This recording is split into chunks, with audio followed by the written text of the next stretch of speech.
War is a racket.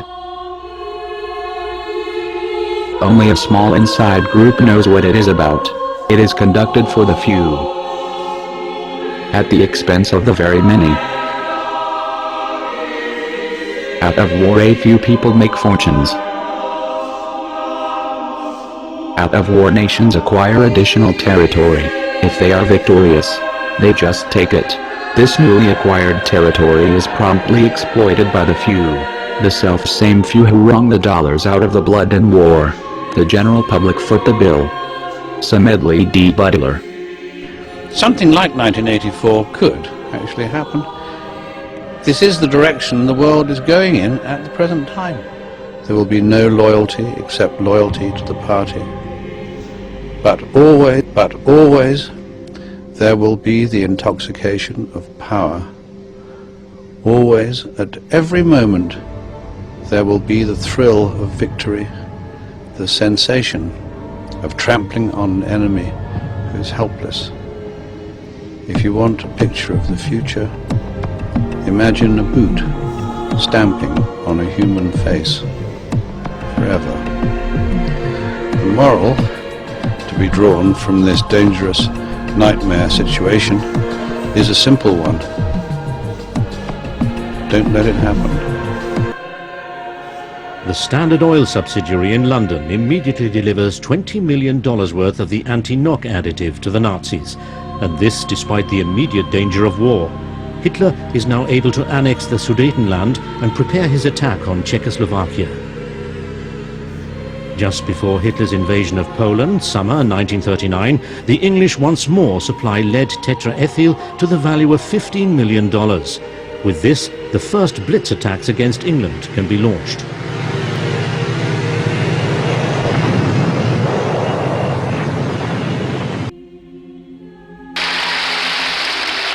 This country was not made by people who sat in their own communities and followed their own private interests.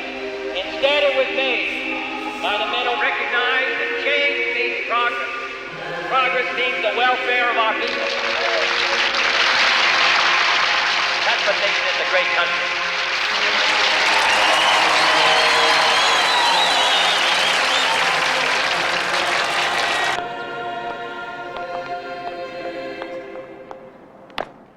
The real problem is this, James.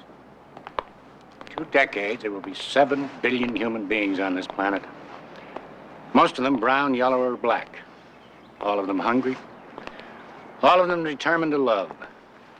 They'll swarm out of their breeding grounds into Europe and North America. Hence Vietnam. An all-out effort there will give us control of South Asia for decades to come. And with proper planning, we can reduce the population to 550 million by the end of the century. I know. I've seen the data. We sound rather like gods reading the Doomsday Book, don't we? Well, someone has to do it. Not only will the nations affected be better off, but the techniques developed there can be used to reduce our own excess population.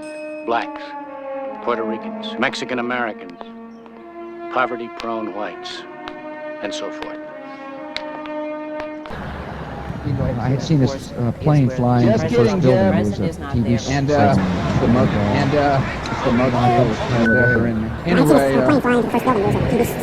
I had seen this plane flying into the first building. Just seems fate. Just seems fate. I want to know if you had known anything of Operation Northwood, which came out in '62 from the Joint Chiefs of Staff, recommending a Black Ops operation in Cuba. One of the things was to shoot down a plane full of students, et cetera, et cetera. If you could comment on that, I'd appreciate it. Thanks. Mr. Ellsberg. Yes, that's a very good question. And indeed, I conceivably could have known about it or learned about it later, because a man involved in that planning was a man who at the time was in CIA working for the White House, General Edward Lansdale. He retired, and pardon me, when I worked for him, he was a retired CIA. There were other people on the team, but he could conceivably have told me something about that operation. And indeed, I didn't. If I had learned, and when I did learn, eventually, I have to say, with all I knew about the U.S. government, I was shocked by that. James Bamford, I think, in his work on the NSA, uncovered that. There are documents about it in the National Security Archive at George Washington. And that was the most shocking project I ever saw on paper, which the Joint Chiefs had approved, of actually possibly, one possibility was killing Americans in order to get us into a war with Cuba. I learned really when I learned that and some other things that my boss had been involved in Operation Mongoose, which many acts of aggression against Cuba before the Cuban Missile Crisis. I realized that there were levels of secrecy that even I, who had had a dozen special compartmented clearances above top secret, I thought I knew the secrecy system. But when I realized that Lansdale had been in charge of these operations against Cuba, and that I had never heard the word Cuba from his lips in many long evenings of daring do and tales I was hearing about the past. I never heard Bobby Kennedy, for whom he worked, come out. I realized there were types of secrecy here that went beyond anything I'd realized, and rightly so. Northwoods deserved to be entirely secret. Counterpart, by the way, was what we learned from the British, that Blair heard from President George W. Bush the proposal to send U-2s disguised as UN planes with UN colors over Saddam's Iraq to get Saddam to shoot at them and perhaps kill the pilots, giving us a better excuse for attacking Iraq, which we lacked a very good excuse. Blair thought that wasn't a good idea. But it shows that there was a long pattern of provocation by our government in order to get us into wars of which the public would not otherwise approve. With Saddam and his two sons out of power and out of office than in office, I believe indeed that we are. I really think it's time we learnt, as a matter of sensible foreign policy, that the way to deal with one dictatorial threat is not to back another. That the way to deal with one dictatorial threat is not to back another. That the way to deal with one dictatorial threat is not to back another. That actually the best answer to what is happening in Iran, happening in Iran, happening in Iran, happening in Iran, happening in Iran, happening in Iran, happening in Iran, happening in Iran, happening in Iran, happening in Iran, happening in Iran, is to allow the Iraqi people the freedom and democratic choice that we enjoy in countries like ours. I'm a British ambassador. I was a British diplomat for 20 years. I was always very patriotic to be British. I was very proud. I remember when I first became a British ambassador and first went out in my own flag car with the Union Jack flying on the front as the ambassador, you know, I had a lump in my throat. It was a proud moment for me. It was only 6 months after that I discovered that in the country where I was ambassador, we and the Americans were shipping people in order for them to be tortured. And some of them were tortured to death. Now, as you may imagine, my worldview changed. It was at the same time, about a month later, we invaded Iraq against the will of the Security Council. Not just without permission of the Security Council, but in the full knowledge that if it had gone to the Security Council, we would have been voted down. And I, as a British diplomat, saw all the internal memos that went through that decision. I know for certain, I used to be head of the FCO unit that monitored Iraqi weapons of mass destruction. I know for certain, I can tell you, that they knew there weren't any. It wasn't a mistake, it was a lie. I think it is impossible to be proud of the United Kingdom. I think when we invaded Iraq, we did to the United Nations what Hitler and Mussolini did to the League of Nations. And I think what we've done since, where the truth is often much hidden, in the bombing. If you look at Libya, disaster now, we bombed it. We killed 15,000 people when NATO bombed Sirte, something they never told you on the BBC. And did we make it better? No. I saw in Uzbekistan, I saw the gas contract signed by Enron and a company called Unocal, which George Bush Sr. was on the board, to dig out gas pipelines from Uzbekistan and Kazakhstan over Afghanistan down to the Indian Ocean. And that was actually what the Afghan war was about. They'd actually had talks with the Taliban and Unocal to see if the Taliban would provide pipeline security. The person who held those talks was the consultant for Unocal, who's a certain Mr. Karzai, who, after being employed by George Bush Sr. as a consultant, went on to become president of Afghanistan. That was their plan B. The Taliban wouldn't do it, so they invaded. It usually, I've seen it on the inside, it's almost always about control of resources. It is every bit as corrupt as our first speaker. I'm sorry, I'm also terrible with names. Integrated. You are absolutely right, Andrew. And I can tell you it's not an academic construct. The system stinks.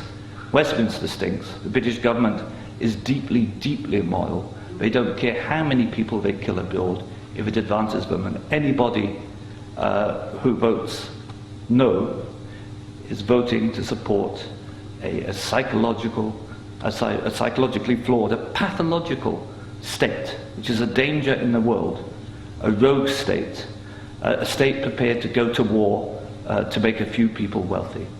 That's why I say it's not possible to be a decent person and vote no, and we shouldn't be ashamed to say that.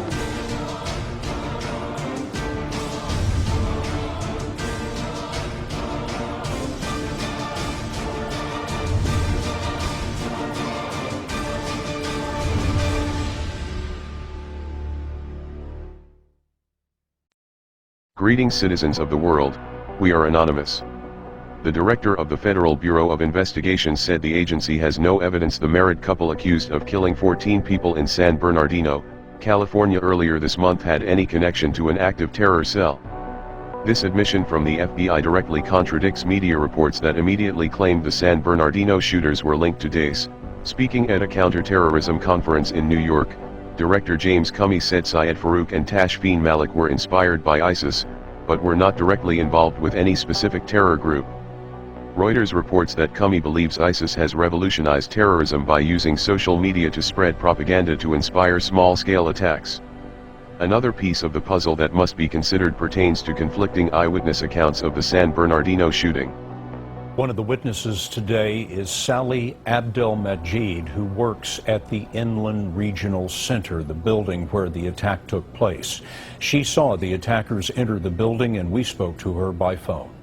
Sally Abdelmajid told CBS's Scott Pelley that she saw what appeared to be 3 white men dressed in military clothes. And we saw a man fall to the floor.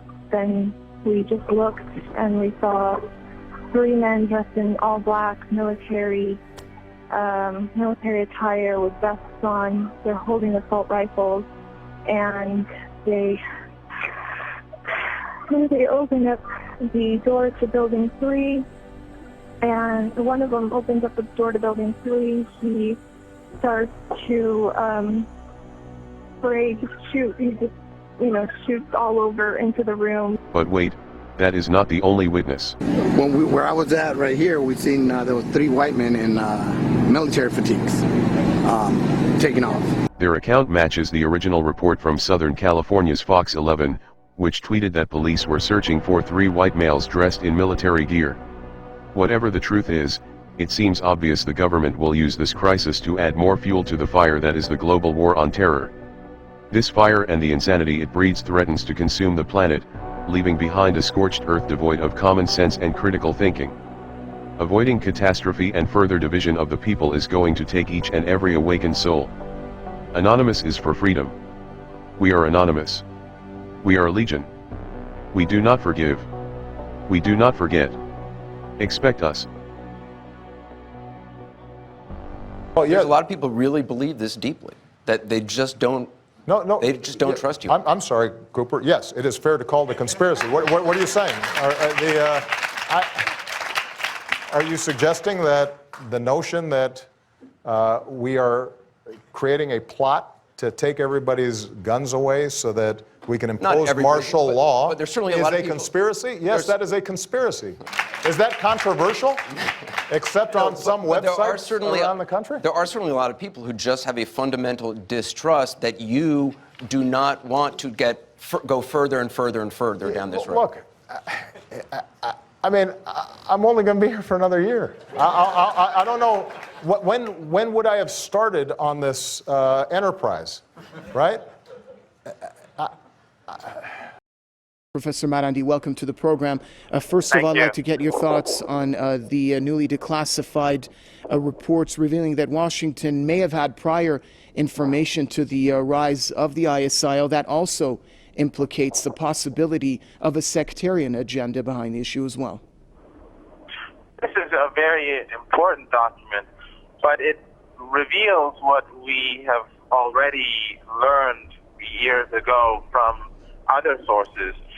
I think many will recall that the New York Times a few years back wrote an important article that the U.S. government was very much, since the beginning of 2012, was behind a major airlift of equipment and weapons for the so-called Free Syrian Army and the rebels, and the Takfiris, who are fighting the Syrian government.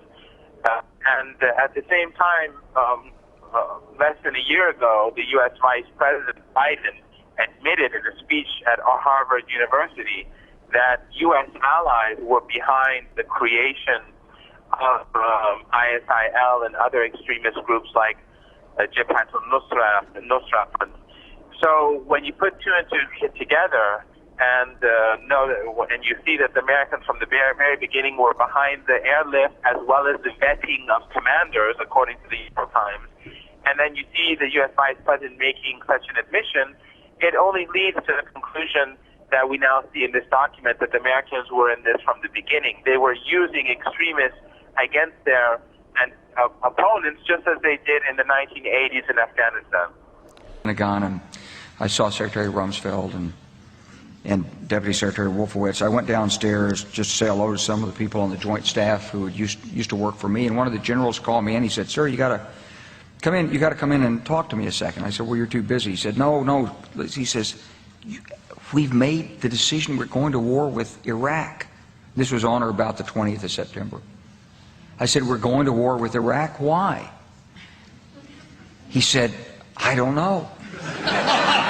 He said, "I guess they don't know what else to do." So I said, "Well, did they find some information connecting Saddam to Al-Qaeda?" He said, No. He says, "There's nothing new that way. They just made the decision to go to war with Iraq." He said, "I guess it's like we don't know what to do about terrorists, but we've got a good military and we can take down governments." And he said, "I guess if the only tool you have is a hammer, every problem has to look like a nail." So I came back to see him a few weeks later, and by that time we were bombing in Afghanistan. I said, "Are we still going to war with Iraq?" And he said, "Oh, it's worse than that." He said, he reached over on his desk, he picked up a piece of paper, he said, I just got this down from upstairs," meaning the Secretary of Defense's office today, and he said, "This is a memo that describes how we're going to take out 7 countries in 5 years, starting with Iraq and then Syria, Lebanon, Libya, Somalia, Sudan, and finishing off Iran." The truth is about the Middle East is, had there been no oil there, it would be like Africa. Nobody is threatening to intervene in Africa. The problem is the opposite. We keep asking for people to intervene and stop it. And there's no question that the presence of petroleum throughout the region has sparked great power involvement. Whether that was the specific motivation for the coup or not, I can't tell you, but there's always been this attitude that somehow we could intervene and use forces.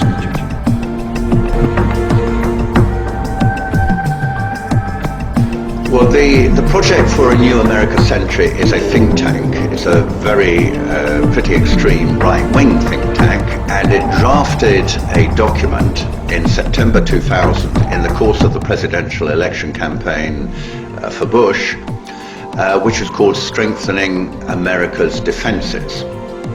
And it makes very interesting reading. It's pretty chilling. It talks in regard to the Middle East about how the flow of oil into the international markets had been interrupted by Saddam Hussein's regime, and that it was necessary to remove that, and if necessary by military means. Don't forget, this was written in September 2000. That is a year before 9/11 and 3 years before the Iraq War. It also says, very significantly, that even if Saddam Hussein were removed from the scene, it would still be necessary to take this action in the Middle East. So the American motive is revealed by this not to be antagonism to Saddam Hussein, because who we all know is a brutal, sadistic tyrant. But it is not the human rights issues or the justice issues. It is the fact that he stood in the way of American control of oil. He used it for his interests, not the Americans' interests, and that was not acceptable to the US. What the PNAC document also goes on to say is that we need to resist any country or group of countries, for which read the EU or Japan, challenging us, challenging our leadership or our regional leadership. It talks about the need for American space forces, because the Americans supported the militarization of space and they wish to be in control of that. They talk about full spectrum dominance. In other words, American control over every aspect of military conflict, and one of those is control over the internet, so that there cannot be any cybernetic opposition to US interests. It talks about the need for more US forces in Southeast Asia. And although it doesn't actually say the need for regime change in China, that would be going too far. The implication is that we need to exert more pressure for the kind of change that we would like to see in that region. And indeed, even that has happened because China, Russia, Iran are all at the moment circled by American bases. There are now 700 bases. There are about American bases across the world. There are, I think, something of the order of 135 countries out of 190 that now have American bases in them. That's about 70% of all the countries in the world. So we have seen this explosion of American power, physical control on the ground, using every opportunity. Unrest in the Caucasus, the southern flank of the Soviet Russia, the so-called Orange and Tulip and other revolutions occurring there, which is trying to get Western control of those countries to get the oil out of the Caspian.